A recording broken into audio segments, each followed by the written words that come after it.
तो नमस्कार, कैसे हैं आप लोग? समुद्र की गहराइयों से और पहाड़ की ऊंचाइयों से आप लोगों का तहत दिल से स्वागत है हमारे आज के दूसरे टॉप 10 ऑब्जेक्टिव क्लास में।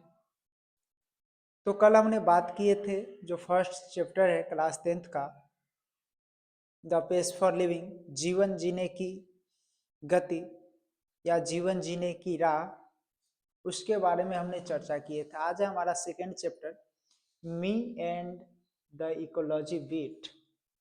हमारा पर्यावरण या जो पारिस्थितिकी कहते हैं, पारिस्थितिकी तंत्र कहते हैं, ये जो चैप्टर है ये प्रदूषण से रिलेटेड है। मुख्य रूप से इसमें कैरेक्टर्स की बात करें तो मुख्य रूप से इसमें 4 कैरेक्टर्स हैं। सबसे पहला है मिस्टर जिम, उसके बाद है मिस्टर विलियम, उसके बाद है मिस ग्रीनी और उसके बाद है मिस्टर जॉनसन।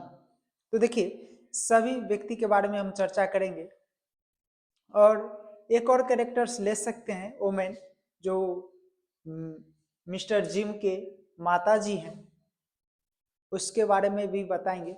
सबसे पहले एक बार चर्चा करेंगे हम मी एंड द इकोलॉजी बिट, जो है वो एक प्रकार का एस्से है और ये एस्से को हिंदी में बोलते हैं निबंध। तो देखिए मी एंड द इकोलॉजी बिट, इसमें बताया कि मुख्य जो मेन कैरेक्टर्स हैं वो 4 ही हैं, Jim, mister William, miss Greeny और मिस्टर जॉनसन। ये 4 कैरेक्टर्स हैं और अदर वे में लेंगे तो एक और कैरेक्टर्स आएंगे जिनका नाम होगा मदर्स ऑफ मिस्टर जिम, यानी मिस्टर जिम की माता जी। तो चलिए हम लोग बात करेंगे मी एंड द इकोलॉजी बिट, जिनको लिखने का काम किए हैं जॉन लेक्सू। ठीक, याद रखिएगा मी एंड द इकोलॉजी बिट के राइटर का नाम है जॉन लेक्सू। ठीक, तो देखिए अभी हम 4 कैरेक्टर्स के नाम बताए। ये एस्से में जो है मिस्टर जिम जो है वो पेपर आउट का काम करता है, पेपर आउट यानी पेपर को बेचने का काम करता है। और सप्ताह में जो 7 दिन होते हैं उसमें से 6 दिन वो 7 दिन पेपर बेचते हैं और जो सैटरडे होते हैं उस दिन वो अपना पेपर का कलेक्शन लेने के लिए जाते हैं सभी के घर पे। जहाँ जहाँ वो पेपर पेपर बेचते हैं वहाँ पे वो पेपर का कलेक्शन लेने के लिए जाते हैं। तो उसी दौरान सबसे पहले और मिस्टर जिम बताते हैं पर्यावरण के बारे में बहुत कुछ सोचते हैं कि पर्यावरण को किस तरह से बचाया जाए, लेकिन अप्लाई वो खुद नहीं करते हैं। सबसे पहले जब पेपर राउट का काम करता है मिस्टर जिम, और जब वो पेपर का कलेक्शन लेने के लिए, जब पेपर कोई बेचता है तो उसका पैसा लेने के लिए जब जाता है, रुपया लेने के लिए जाता है मिस्टर जिम, तो वो सबसे पहले जाता है मिस्टर विलियम के घर पे। और मिस्टर विलियम के घर पे पहुंचता है तो मिस्टर विलियम का जो जैसे ही देखता है मिस्टर विलियम, देखते हैं मिस्टर विलियम कि जिम आ रहा है, मिस्टर जिम आ रहा है पैसे के लिए, तो वो वैसे ही उसको अपने नौकर को दरवाजे पे खड़े कर देता है और बोलता है कि बता दो कि मिस्टर विलियम घर पे नहीं है।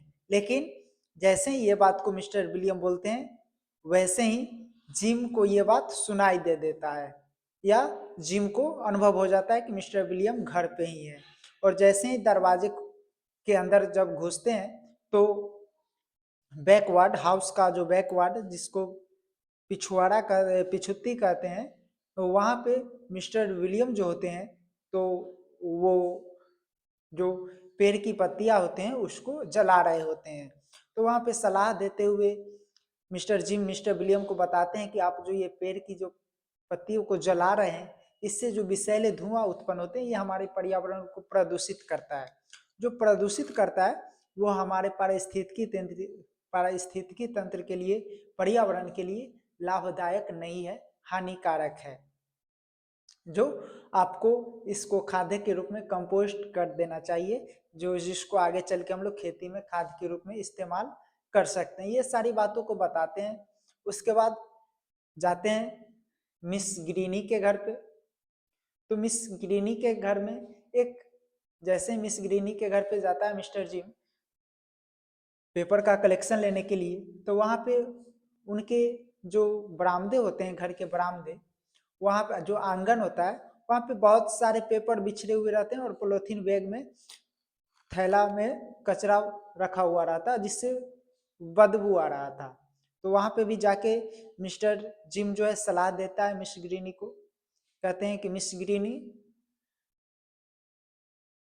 तो वैसे ही मिस ग्रीनी कहते हैं यू जानबे करते हो जो महिला लोग होती है अपने आप को जब वो रहेगी 20 साल की तो बताएगी कि अभी हमारा 12 साल हुआ है। उसी प्रकार से जैसे ही मिस ग्रीनी को बोलता है मिस्टर जिम मिस ग्रीनी, वैसे ही वो बोलता है कि हाउ टेल, तुम्हारी हिम्मत कैसे हुई मुझे मिस करने की, क्या तुम्हें मैं मिस नजर आता हूँ। ये बातें को बताते हुए जो आंगन में कचरा पड़ा हुआ था उसके बारे में बताते हैं कि आपने जो कचरे फैला कर रखे हैं ये हमारे पर्यावरण को प्रदूषित कर रहा है, ऐसा नहीं करना चाहिए था आपको। ये सारी बातों को बताते हैं।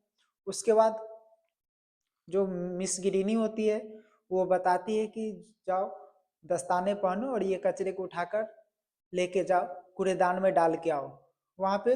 और उसका जो कुत्ता है, डॉग है मिस ग्रीन का, वो भी भौंक रहा था और भौंकता है तो वो उस पर भी सलाह देता है मिस्टर जिम कि क्या तुम जो तुम मिस्टर जिम मिस ग्रीनी को सलाह देता है कि आपका जो कुत्ता है, आवारा कुत्ता, पालतू कुत्ता, ये भौंक रहे हैं जिससे ध्वनि प्रदूषण हो रहा है। तो ध्वनि प्रदूषण हो रहा है। उसके बाद ये सलाह देते हुए पेपर का कलेक्शन लेते हुए और पहुंच जाते हैं मिस्टर जॉनसन के घर पे। मिस्टर जॉनसन पोस्ट ऑफिस जाने के लिए तैयार हो रहे थे और उनकी घर से जो पोस्ट ऑफिस की दूरी थी वो था 2 ब्लॉक्स। 2 ब्लॉक्स दूरी था। वो पोस्ट ऑफिस जाने के लिए कार से तैयार हो रहे थे। तो मिस्टर जिम बताते हैं कि आपके घर से इतनी कम दूरी है पोस्ट ऑफिस का, फिर भी आप कार का इस्तेमाल करते हैं। और वो मिस्टर जॉनसन जो हैं पहले से ही पोस्ट ऑफिस के लिए लेट हो चुके थे। तो उसी पे आके बताते हैं ये सारी बातें बहस करते करते। उसके बाद मिस्टर जॉनसन बताते हैं कि तुम जो स्कूटर लेके इधर उधर करते रहते हो, तुमको वहां पे घास नजर आ रहा है, वहां का घास जो गायब हुआ उससे पर्यावरण प्रदूषित नहीं होगा। वहां पे पेड़ नजर आ रहे हैं, वहां पे जो वहां का जो पेड़ गायब हुआ वो किस कारण हुआ। तो मिस्टर जिम जो है पेपर राउट करने के लिए आता था, पेपर बेचने के लिए आता था। तो जो स्कूटर से आता था वो उसको चलने से कहीं पे एक ही स्थान पर बार बार चलेंगे तो वहाँ का क्या होगा, घास वगैरह जो होगा वो समाप्त हो जाएगा। तो वही एक ही रास्ते से आता था मिस्टर जिम पेपर आउट करने के लिए, तो वहाँ का जो घास वगैरह था, छोटे छोटे पौधे थे, वो समाप्त हो गए थे। उसके बाद मिस्टर विलियम सभी व्यक्ति मिस्टर जिम जो है mister William, miss Greeny, mister Johnson को सलाह देते हुए पर्यावरण के बारे में और अपने घर पे पहुंचता है। तो अपने घर पे जो पहुंचता है तो देखता है कि मिस्टर जिम की जो माता जी है वो मिक्सचर का इस्तेमाल कर रही थी। जैसे ही ये बातें को देखता है तो अपनी माता जी को भी सलाह देने लगता है। पता ही है कि ये पर्यावरण के बारे में ज़्यादा ही सोचते हैं। तो अपने माता जी को सलाह देता है कि महिलाएं जो होती है वो ज़्यादा इलेक्ट्रिक का खपत करती है। तो इनकी माता जी कहती है कि तुम जो 24-24 घंटे 48-48 घंटे टीवी देखते हो उससे इलेक्ट्रिक का खपत नहीं होता है, उससे बिजली का खपत नहीं होता है। यहीं पे ये जो एस्से है ये समाप्त हो जाता है और उसके बाद हम चलेंगे टॉप 10 ऑब्जेक्टिव की तरफ। देखिए इसमें से जो फर्स्ट है, according to Jim nowadays wants to do anything about, यानी जिम के अनुसार अभी के दिन में जो जो चीज़ों के बारे में बात कर रहा था वो कौन सा चीज़ है, तो वो है इकोलॉजी। इकोलॉजी का मतलब होता है पारिस्थितिकी तंत्र या पर्यावरण। उसके बाद सेकेंड है हमारा अकॉर्डिंग टू जिम, यानी जिम के अनुसार who usage electric appliance the must, यानी जिम के अनुसार सबसे ज्यादा इलेक्ट्रिक का जो खपत है वो कौन करता है, तो वो वोमेन यानी जो महिलाएं होती है वो ज्यादातर इलेक्ट्रिक का खपत करती है। देखता होगा